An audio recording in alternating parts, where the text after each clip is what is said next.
Hi, I'm John Page and I lead the consulting business in IHS Chemical.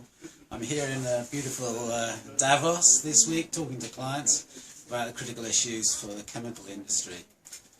Obviously, one of the biggest changes we've seen is the drop in crude oil price. I think over the last few years people have really got used to $100, $110 oil, and now people are really finding themselves in unknown territory. Crude is still going down, people don't quite know when it's going to stop. And the forecasts are showing that it has to increase again to actually cover the costs of production. But still nobody really knows quite at what pace that will climb.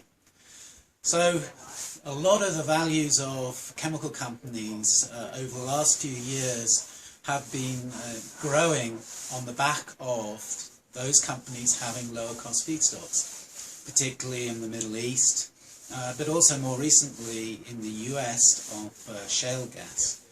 A lot of those valuations we felt last year had really got a bit high, a bit frothy, and we've seen a lot of change in the stock market since crude oil's come down in terms of equity values of some of the chemical stocks actually coming down with crude oil.